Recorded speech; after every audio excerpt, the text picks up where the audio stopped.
दरवर्षीप्रमाणे याही वर्षी स्वाद मसाल्याचा मिरची उत्सव सुरू झालाय। चांगल्या क्वालिटीच्या मिरच्या, जिथे मिरच्यांचं उत्पन्न जास्त आहे त्या ठिकाणी त्या शेतकऱ्यापाशी जाऊन ती मिरचीची क्वालिटी बघून कमीत कमी रेटमध्ये तुमच्यापर्यंत पोहोचवण्याचा प्रयत्न करतोय।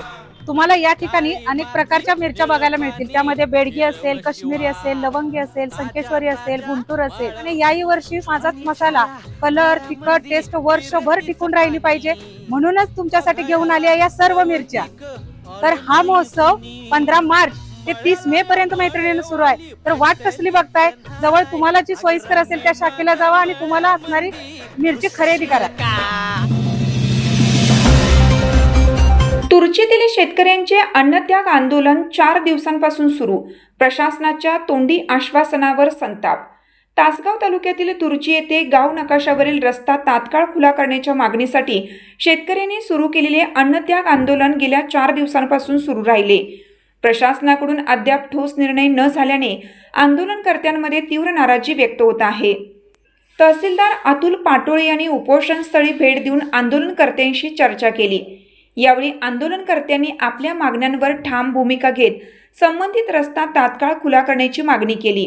मात्र चर्चेनंतरही कोणताही ठोस तोडगा निघाला नसल्याचा आरोप आंदोलनकर्त्यांनी केला आहे। तहसीलदारांकडून केवळ तोंडी आश्वासने देत वेळकाढूपणा केला जात असल्याचे आंदोलनकर्त्यांचे म्हणणे आहे। गेल्या 8 वर्षापासून हा प्रश्न प्रलंबित आहे। प्रशासनाच्या कामचुकार आणि निष्काळजी भूमिकेमुळे आजपर्यंत कोणतीही ठोस कार्यवाही झालेली नाही, अशी तीव्र प्रतिक्रिया शेतकऱ्यांनी व्यक्त केली। तसेच प्रशासनाने या प्रकरणाची जबाबदारी स्वीकारून तातडीने निर्णय घ्यावा, अन्यथा आंदोलन आणखी तीव्र करण्यात येईल असा इशाराही आंदोलनकर्त्यांनी दिला आहे। तुर्ची गावामध्ये उपोषणाचा आजचा 5वा दिवस।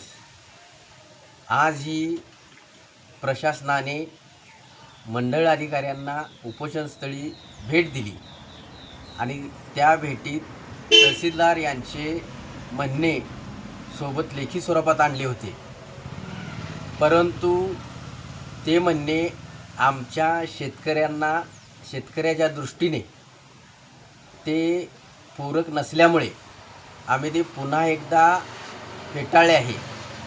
खरं तर काल तहसीलदार स्वतः हजर होते आणि त्यावेळीसुद्धा त्यांनी शब्द दिला होता की मी लवकरात लवकर हा रस्ता खुला करतो, पण याच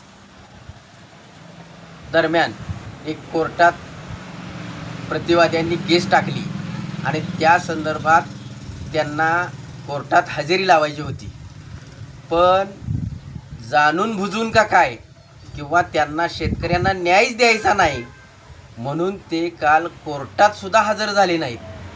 त्याच्यामुळं आमचा तहसीलदार यांच्यावरचा पूर्ण विश्वास आमच्या शेतकऱ्यांचा उडलेला आहे।